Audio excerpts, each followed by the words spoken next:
even for you guys with bad shoulders, a lot of y'all will still be able to do this exercise, and it's super effective.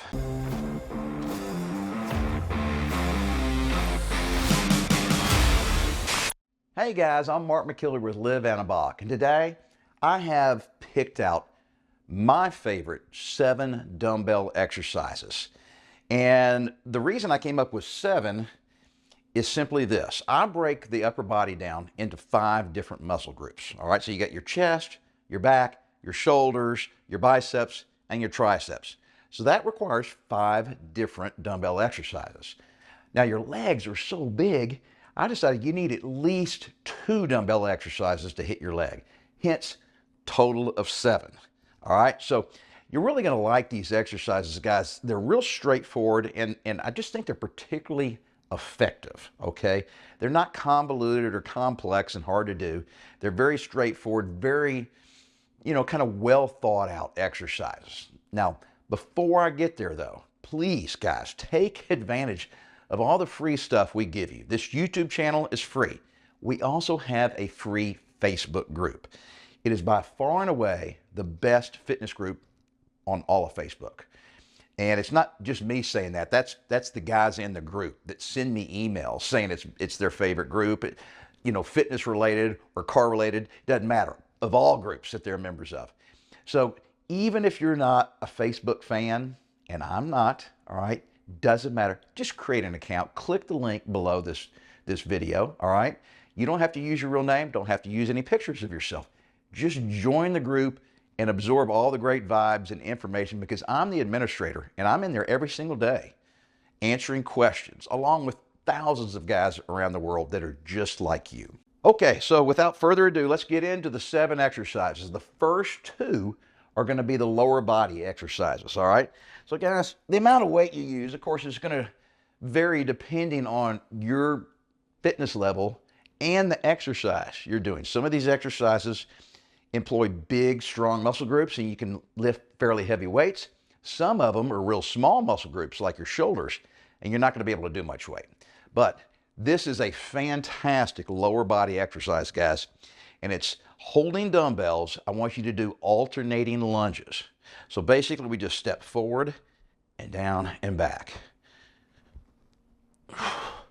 Now, one thing, guys, when you're doing these, notice how I'm kind of stepping off to the side. I'm not stepping straight at the camera. I'm stepping slightly to the side, down and back. And that is because when I step to the side, I create a wide base. So it gives me a lot of stability from side to side, okay? If I step straight at you, straight at the camera, boom, my base is real narrow and it's hard to keep your balance when you're going up and down. So just step off to the side a little bit.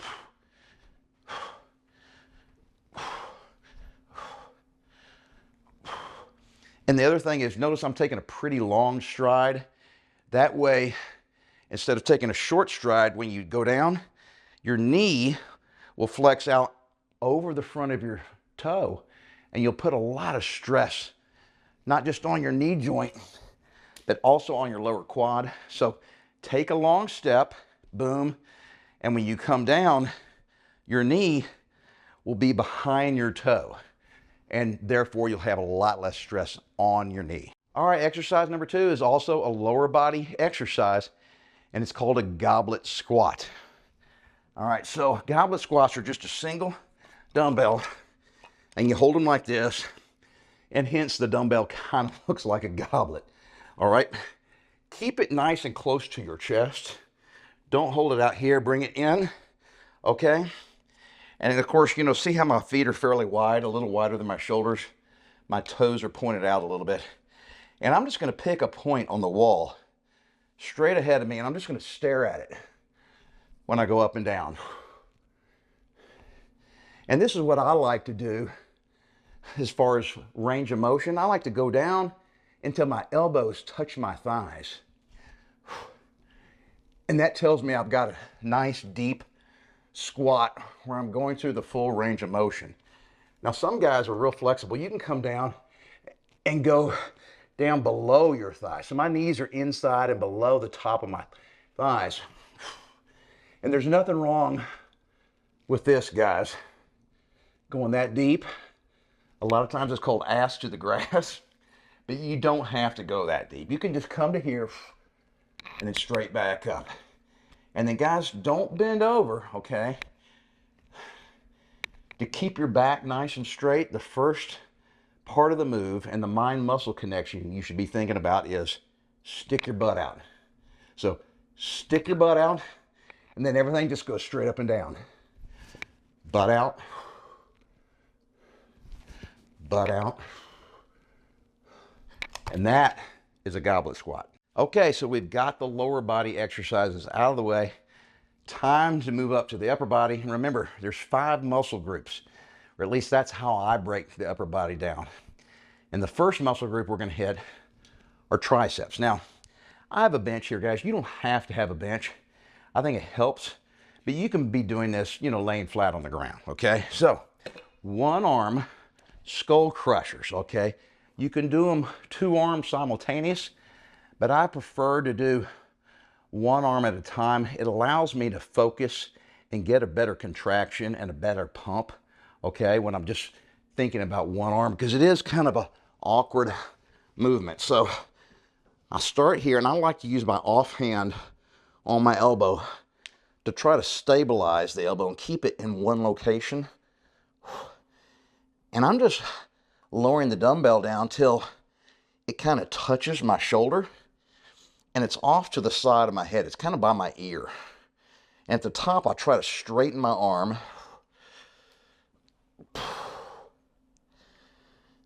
And notice the tempo, guys. Nice, slow, controlled. I'm not using any swaying. I'm not jerking the dumbbell up.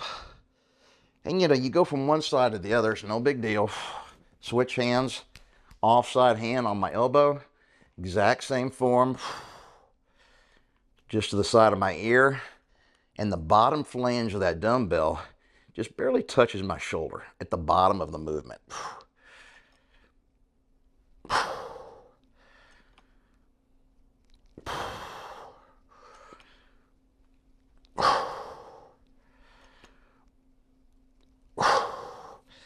And guys, because form is really important in this particular exercise, don't use much weight. Matter of fact, you won't be able to use much weight and do it with good form. So mind-muscle connection is particularly important in this exercise. Some exercises, for some reason, it's just real easy to get that mind-muscle connection. It's just kind of natural. And in other exercises, and I think this is one of the other exercises, you really have to focus.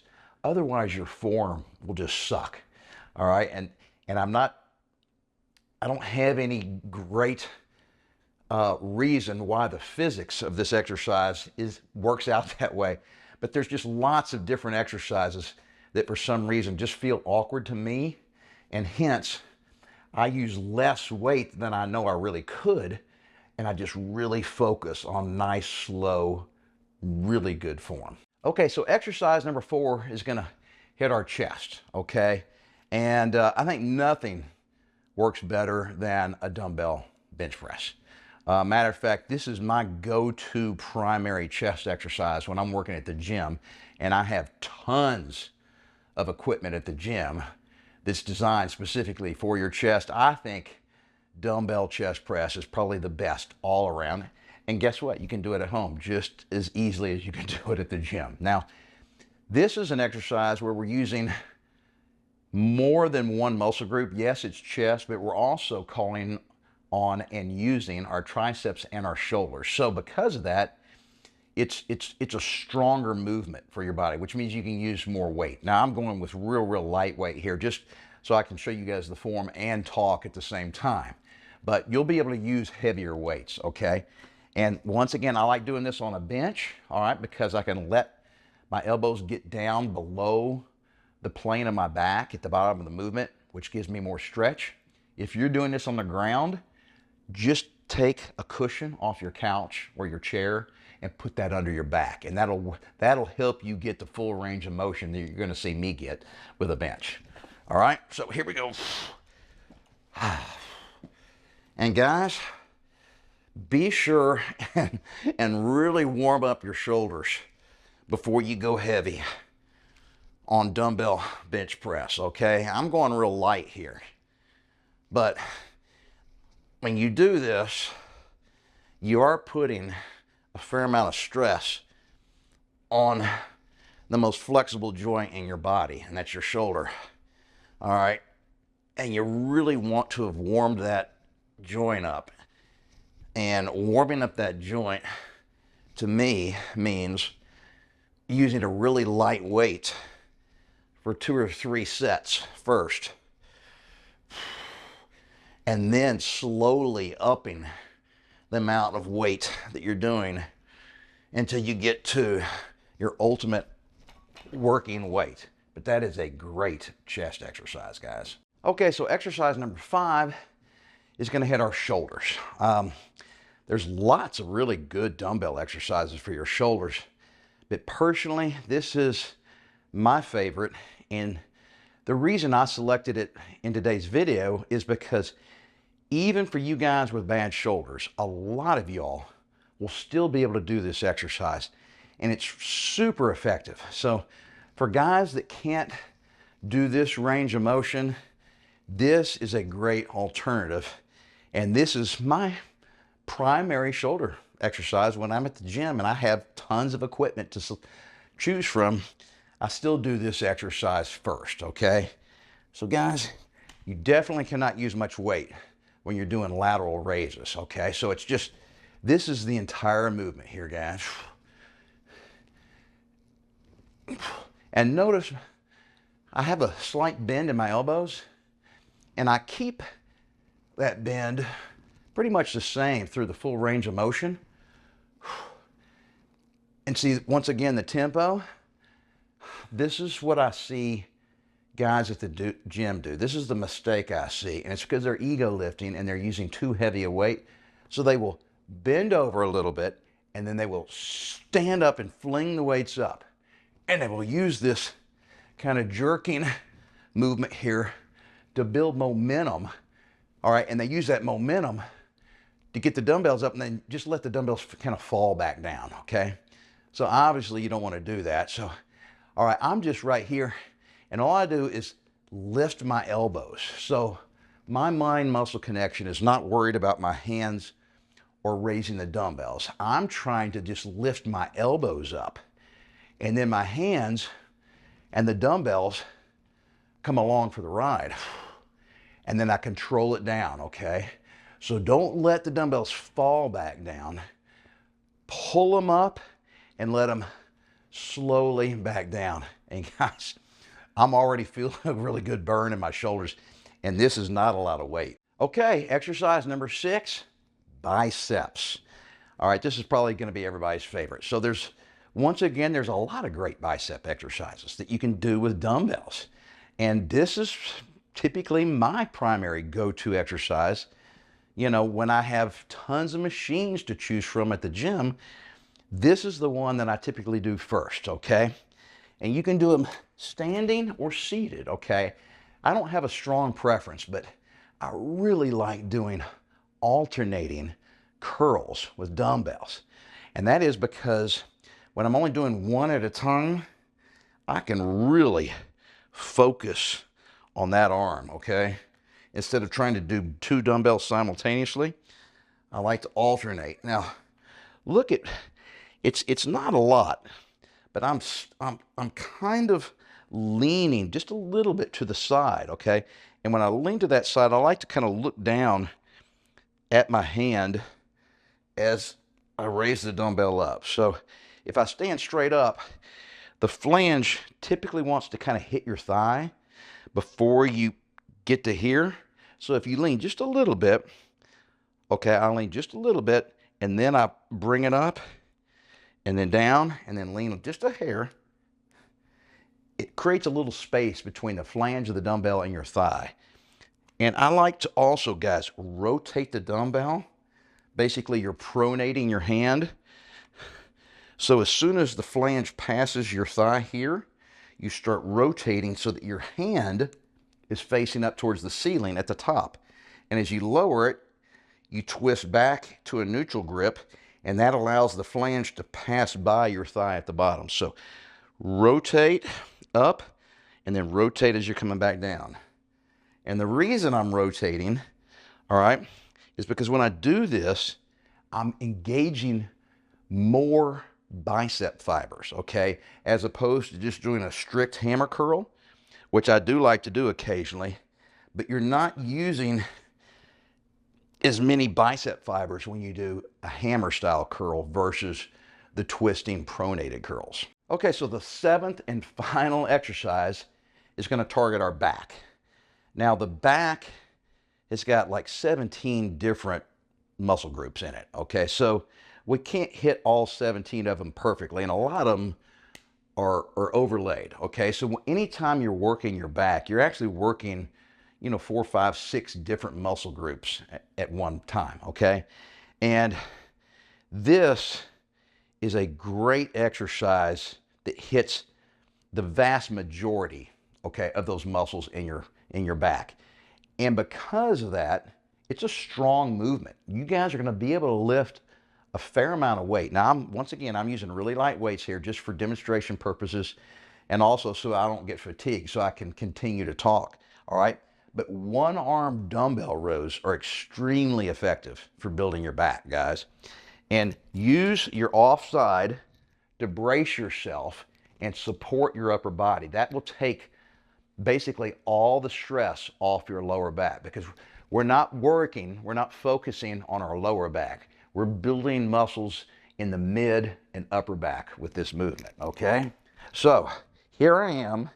Even if I had a real heavy dumbbell here, I would have almost no weight on my lower back because my offside arm is being braced on my knee, okay?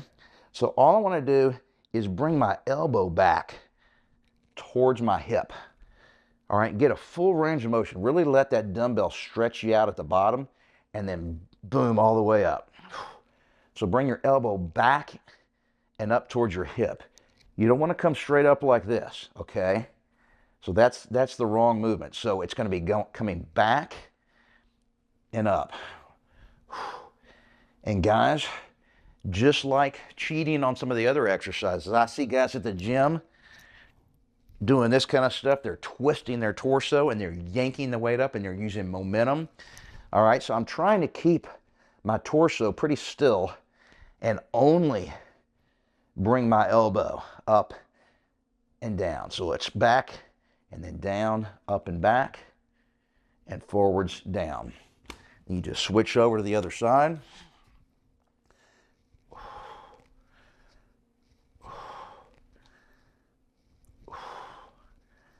And guys, if you don't have a heavy enough dumbbell, all right, at home to make this exercise hard enough for you, okay, and a lot of you guys are going to have this problem. This is what I want you to do. 1, 2, 3, down. 1, 2, 3, down. All right? So to make the weight feel heavier and to increase the intensity, because you just don't have a heavy enough weight at home, hold the weight at the top of the movement for at least a 3 count. And if that doesn't make it heavy enough, hold it longer at the top and go slower through the full range of motion. That will make the weight feel artificially heavier than it really is. Okay, so when wrapping up today's video, guys, do us a favor. We need your help, okay? So you guys are the reason we're here on YouTube, all the people watching right now. And we're trying to spread the word around the world because we got people literally all over the world that watch our channel. Please hit the little like button below the video. Share this video with some of your buddies that you know need to see some of these videos. And then, of course, be sure and subscribe to our channel because Gary and I are cranking out videos every single week and you don't want to miss any. And then, after you do that, be sure and stick with it and never give up on yourself.